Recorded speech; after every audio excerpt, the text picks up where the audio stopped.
오늘 본문은 어제에 이어 창세기 17장 2절에 4절이죠. 내가 내 언약을 나와 너 사이에 두어 너를 크게 번성하게 하리라 하시니 아브라함이 엎드렸더니 하나님이 또 그에게 말씀하여 이르시되 보라 내 언약이 너와 함께 있으니 너는 여러 민족의 아버지가 될지라. 아브라함이 99세 때에 하나님이 13년 만에 다시 나타나셔서 나는 전능하신 여호와라고 말씀하시고 너는 내 앞에서 행하여 완전하라고 명령하셨습니다. 그죠? 그러면서 언약을 또 다시 한번 재언급하시고 상기시켜 주시죠. 내 언약이 너와 함께 있으니 너는 여러 민족의 아버지가 될 거다. 자, 그러는데 이 명령에 아브라함이 3절에 보면 엎드린다고 합니다. 우리가 어제 묵상했지만 하나님 앞에서 행한다라는 게 무엇이냐 이거예요. 그것은 몸의 힘을 빼는 것이죠. 네. 몸의 힘을 빼는 것에서 그 정도를 얘기한다면 몸에서 힘을 완전히 빼는 것, 사람의 기력이 완전히 없어지는 것, 죽는 것이죠. 아브라함이 엎드렸다라는 것, 부복했다라는 거예요. 이게 엎드렸다는 게 그저 세배할 때 엎드리는 그런 자세가 아니라 땅에 완전히 엎드리는 겁니다. 이렇게 딱 두 손을 벌리고 땅과 밀착하는 걸 말하는 거예요. 네. 이 말은 이제 항복한다는 의미죠. 하나님 말씀에 뭔가 이의를 제기하거나 토를 달지 않는다는 겁니다. 즉 너는 내 앞에서 행하여 완전해지라는 말이 무슨 말인지를 그가 몸으로 표현하고 있어요. 즉 너는 내 앞에서 완전히 납작 엎드려야 된다는 것이죠.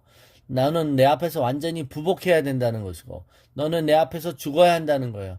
네가 네 열정과 헌신으로 뭘 하려고 하는 힘을 빼야 한다는 거예요. 그렇지 않으면 아무리 너에 대해서 사람들이 박수치고 칭찬을 할지라도 그것이 문제라고 말씀하시는 것입니다. 여러분, 하나님은 전지전능하십니다. 그분이 우리의 삶을 다 보고 계시죠. 우리는 그분의 눈을 피할 수 없고 그분은 우리 한치의 오차도 없이 한치의 실수도 없이 우리 삶을 주관하십니다. 우리가 자유의지가 있어요. 그럼에도 불구하고 그래서 우리의 의지로 막 나가고 버릇없게 살을 때 잠시 하나님의 목적을 방해하거나 지연시킬 수 있죠. 그러나 궁극적으로 하나님의 뜻이 우리 삶 가운데 이루어질 것입니다. 인간이 하나님의 뜻에 불순종할 수는 있지만 하나님의 뜻을 좌절시킬 수는 없습니다. 하나님은 그래서 하나님이 말씀하시고 하나님이 명령하실 때 사람들이 그걸 무시하고 독자적인 계획과 독자적인 스케줄을 따라 살 때 그게 바로 완고함이고 주술이고 반역이잖아요.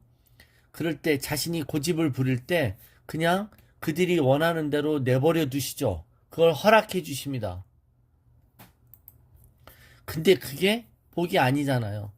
그러므로 우리를 냅두지 아니하시고 하나님이 하나님으로서 우리의 삶에 나타나시고 간섭하시는 것이 우리의 은혜인 것입니다. 우리가 받는 은혜가 하나님이 참견하시고 간섭해 주시는 것이죠. 아브라함은 그의 인생에 하나님이 나타나시고 개입하셔서 새롭게 비전과 언약을 맺어 주셨습니다. 그래서 하나님과의 언약 관계는 하나님 앞에서의 한 인간의 맹세를 인간이 지키느냐 안 지키느냐라기보다 하나님의 언약을 과연 너가 신뢰하느냐의 문제인 것입니다. 하나님이 그 언약을 지키시는 분, 하나님은 미부신 분이냐, 믿음직한 분이냐, 라는 것에 되게 중요한 게 있는 거예요. 하나님은 다시 반복적으로 말씀하시죠. 우리에게 반복적으로 말씀으로 계속 말씀하시는 이유가 뭐예요? 인간은 그러지 않으면 또 희미해지고 흐리멍텅해지고 지 마음대로 살고 자기 의지로 자기가 주인인 것처럼 살잖아요. 하나님은 반복적으로 아브라함에게 너를 형통하게 하고 번성하게 하고 너는 한 민족이 아니라 여러 민족의 아버지가 될 것이다 라고 말씀해 주십니다. 예. 그런데도 우리는 그 언약의 근거에서 그 언약에 대한 신뢰와 확신으로 사는 게 아니라 자신의 과거의 경험과 내가 하나님께 순종하겠다라는 나의 결단과 언약을 맺습니다. 그 언약의 대상이 인격이시고 말씀하시며 전지전능하신 하나님이 아니라 자신의 결단과 언약을 맺어요. 그게 그래서 자기 우상이죠. 자기의 종교적 우상이 되고 자기의 종교적 열심과 언약을 맺는 것입니다. 그래서 종교란 자신과의 엄중한 맹세를 한 후에 그것을 믿음으로 오해하는 것이죠. 거기에도 감격이 있어요. 자신과 계속 약속을 하며 그걸 믿음이라고 착각하는 것입니다. 그러니까 자기 결단에 흥분하는 거예요. 자기 결단에 감격하고. 그런데 왜 문제인지를 모르냐고요. 그게 왜 뭐가 잘못된 걸 모르냐. 그 자기 결단에 자기의 헌신과 자기 부인이 있거든요. 네? 그 마음이 슬픈 거예요. 마음이 멜랑콜리해지고 거기서 막 애틋한 거죠. 그것은 하나님에 대한 믿음이 아니라 자신을 믿는 거예요. 자신을 믿는 거. 자신을 믿는 거. 그래서 그렇게 헌신하고 결단했는데 일이 꼬이고 자기 원하는 대로 안 되면 곧바로 분노가 일어나는 거예요. 분노가. 결국 우리의 모든 신뢰는 하나님에 대한 신뢰가 아니라 자기 암시였고 자기 결단이었다는 것이 그때야 이제 다 까발려지는 것입니다. 자신의 결단과 의지를 믿고 주님과 맹세하려고 합니다. 그래서 하나님이 너희는 맹세하지 말라고 한 거예요. 맹세라는 게 뭐죠? 자기가 약속하면 자기가 그 결심을 지킬 수 있다라고 착각하는 거잖아요. 그래서 하나님이 너희는 맹세하지 말라는 거야. 너희가 머리털 하나라도 변할 수 있게 할 수 있는 존재가 아니라는 것이죠. 그래서 이런 종교적인 열심이 아주 교활하고 간사하면서도 아주 이 속임수가 있는 것은 자기 자신이 자기 결단으로 자기의 거룩한 목적을 위해서 하나님을 오히려 수단으로 취하는 것입니다. 그럴 때 하나님은 그냥 냅두신다는 거예요. 여러분, 하나님이 누군가를 사용하신다는 것은 우리의 허락 없이 주께서 원하신 대로 우리를 사용하십니다. 그래서 내가 너를 향한 계획을 짜도 되겠니가 아니잖아요. 나는 너를 향한 이 계획이 있다는 거예요. 그죠? 그럴 때 그 계획을 계시해 주시는 것이죠. 그게 소명과 부르심인 거예요. 그 계획과 뜻이 나타났을 때 우리는 그저 엎드려 경배하고 감사하며 순종하는 것입니다. 그죠? 제가 여기에 뭘 토를 달겠습니까? 여기서 뭘 이의를 제기하며 하겠습니까?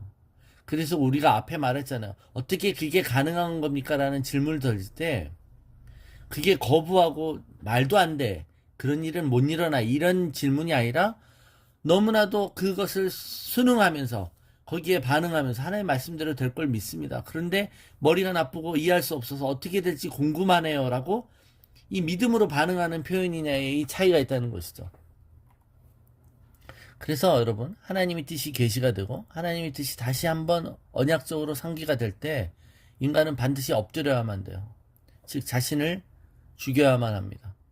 만약 그러지 못한다면 우리는 주님을 만나는 것이 아니라 종교적인 열심으로 가득 찬 자기 자신과 만나는 것입니다. 아브라함에게 주셨던 약속은 처음부터 끝까지 하나님 자신이셨어요. 하나님 약속에 우리 자신을 전적으로 그러므로 우리는 의탁하는 것입니다. 그래서 여러분, 하나님을 믿는 과정은 결국 우리를 믿는 것을 배제해 나가는 과정이죠.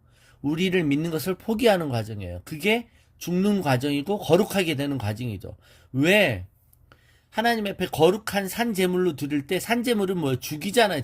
제물을 죽여서 드리는 거잖아요. 우리가 하나님 앞에 제물이 된다는 것은 우리 자신을 죽는 거예요. 죽이는 거. 우리 자신에 대해서 이런 약점과 연약함이 있습니다를 인정하는 수준이 아니라 우리 자신에 대해서는 완전히 사형 선고를 내려야 하는 것입니다. 내가 그리스도와 함께 십자가에 못 박혔나니 그런즉 이제 사는 것이 아니라고 그런 것입니다. 왜 우리가 안 변하냐고요? 단 하나라니까요. 아직도 꿈틀대기 때문에 그래요. 아직도 죽지 않아서 뭔가 꿈틀대는 거예요. 우리가 우리 자신에 대해서 완전히 죽으면 하나님만이 우리의 모든 것이 되게 할 수 있는 것입니다. 그래서 사도 바울이 나는 날마다 죽노라 했던 거예요. 나는 날마다. 예. 이 좀비처럼 계속 살아나는 나를 죽여야 돼요. 그래서 여러분, 내가 하나님의 뜻을 이룰 수 있는 뭔가가 된다 생각하고 그래서 뭔가 해야 되겠다고 생각하는데 뭘 해야 될지 모르시겠습니까? 예, 그러면 아무것도 하지 마셔야 돼요. 아무것도 찾지 마십시오. 그저 바보스러울 정도로 하나님을 신뢰하고 잠잠히 기다리십시오.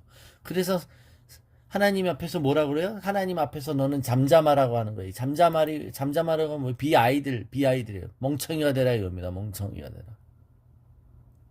믿음은 하나님과 거래를 하는, 하나님과 뭔가 딜을 하는 것이 아니라 주님이 우리의 삶을 어떻게 이끌어 가시든, 우리에게 돈을 주시든 돈을 주시지 않든, 건강을 주시든 건강을 주시지 않든, 우리의 모든 상황에 대해서 하나님을 신뢰하는 거예요. 그죠? 내가 풍부에 처할 줄도 알고 비천에 처할 줄 알고 일체에 자족하는 비결을 배웠다고 하는 것처럼, 모세는 40년간의 광야 생활 동안 그는 힘 빼는 훈련을 하는 거예요. 힘 빼는 훈련. 그 40년이 모세가 자기가 뭐 힘주고 목에 힘주고 살던 그게 완전히 빠졌다고 할 수 있는지 모르겠으나, 그러나 힘 빼는 과정이 40년 필요했다는 겁니다. 모세를 통한 비전을 하나님이 성취하기 위해서 40년을 보내신 것처럼 아브라함도 비슷한 요구를 받은 것이고 모세도 그랬던 거예요. 그래서 40년 후에 하나님이 나타나셔서 내 신을 벗으라 하신 것이죠. 내 신을 벗으라.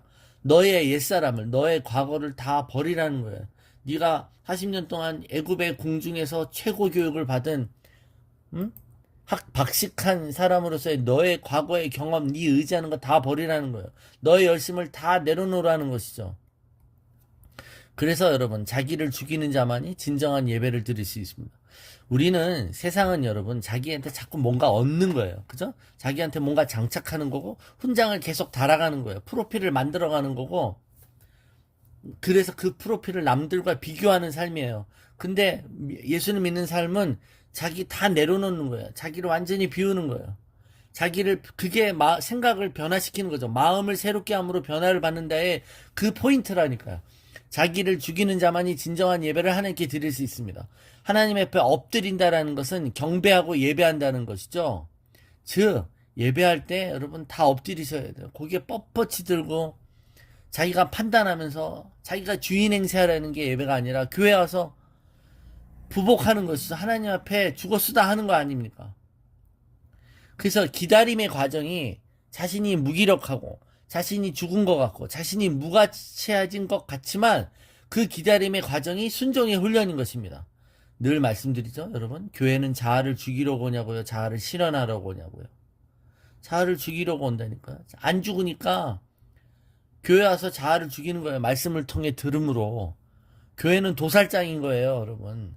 교회 와서 교회를 자신을 무대 위에 올려놓는 어떤 공연장으로 생각하시면 안 되고, 누군가를 섬겨야 되고, 누군가의 밑에 발을 씻겨야 되고, 누군가의 기저귀를 갈아줘야 되는, 냄새나는 모든 일을 감당해야 되는, 그래서 우리 자신을 죽이는 것이죠.